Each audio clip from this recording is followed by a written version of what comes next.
jarri durdiini kan awwaaluudhaaf bahe biqilaa walaa goggoysuuf ol ka'e kanaaf muumintoonni mana dhiise yaa'e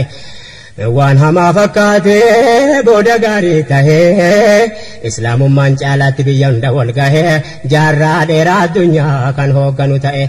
kunoo har'a gahe rabbiin gabbaramaatuma natamannaa liqaa'aka bisalaama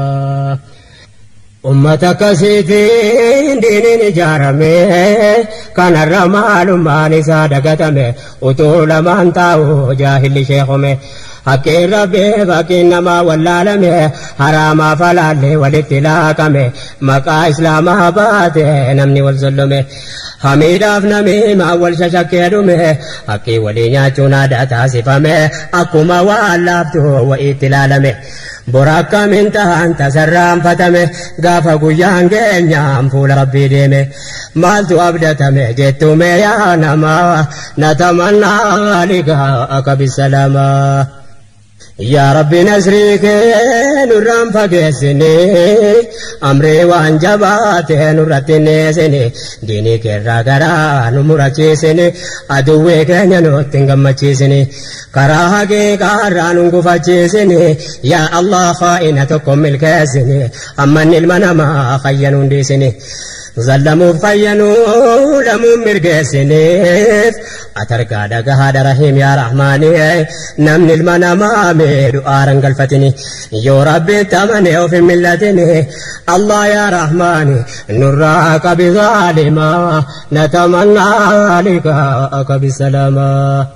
silas fuula kan kee dhufuu waan hin hafne wanti islaama meedhu akka aaran galfanne gooftaa kee namaa si biratti hin banne nu dhagahi karaa meeqaan zallamamne murtee keetu jabaadha nu sitti deeffanne jabeenya kee sitta ta'uu sitti manne situ beeka kan waa tokko sin dhokanne fuula kee dhaabbanne si qofatti manne yaa gooftaa namni waa kadhate harkaan dhabne namni sitti hirkate waa miidhamee nafne yaa Allah nu hawwaadhu keessaan sitti manne kaydii ilma namaa hunda waa mudanne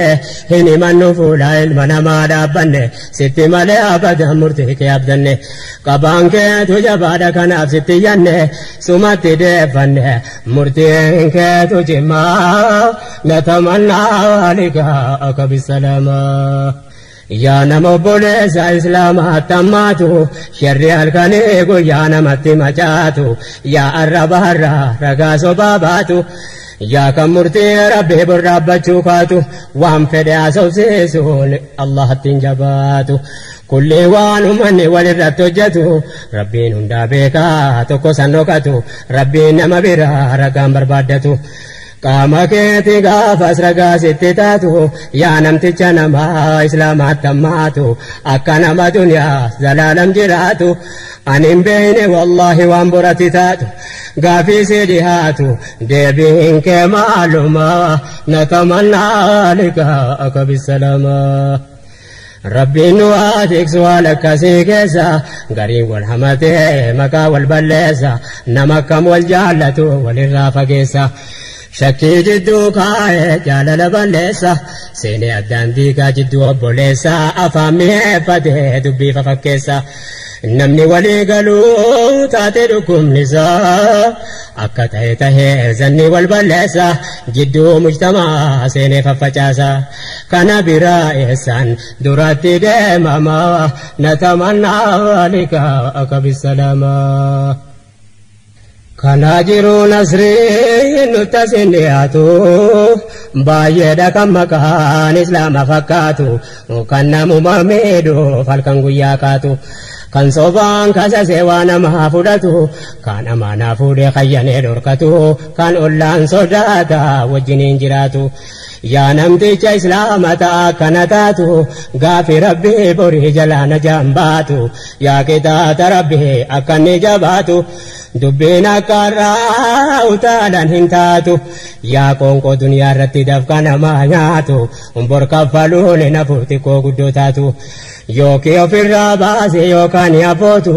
jechisee si dafee yeroo kennuun taatu akka rabbiin biratti waa namaa jabaatu umrii zabana maa kunoo achiin fagaatu hin beekamu baallamni guyyaana siikaatu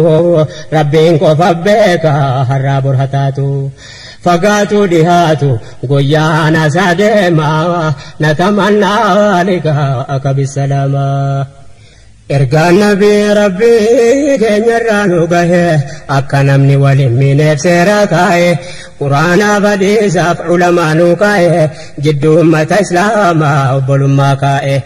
har'a garuu dubbiin faallaa walii ta'e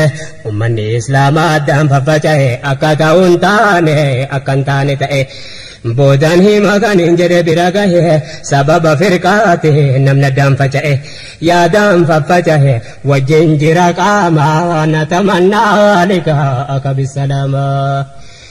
kan hin jalqabee dhiise amman himuu deema meena dhaggeeffadhaa yaa ummata islaamaa firqaa jennaan keessa inni zabanamma guyyumaan guyyaadhaan haaraan nu baafamaa gara goruu dhabee wallaala harraafamaa meeqatti fottokee taa'ee walil diima zaahira mul'ate faallaa walii deema inni dhiheenya dhufe tokko raajiidhuma nama jaran taanetti maqaatu baafama maqaa keenyaan malee namni akkam waamamaa firqaa keenyaan malee kan biraa tasumaa ta'aa bakan isaa manni jahannama jedhamee daawaadhaan namni barsiifama natamannaa lika akka bisalaama ajaa'iba argaa jirra zabanamma waan takkaan dhaga'amintu irraa dhaga'ama kitaaba balfamaa ulamaattu qama ulamaan jajjabaan kan gamanaa gamaa maqaadhaan waamameetuma arrabsamaa waan nama yaachisu yaa ummata islaamaa ummata akkanaati maal jettu yaa jamaa yaa rabbatiin beeyta daraa fi dhuguma yaa Allah yaa Rahmaan nu baasi salaama natamannaa lika akka bisalaama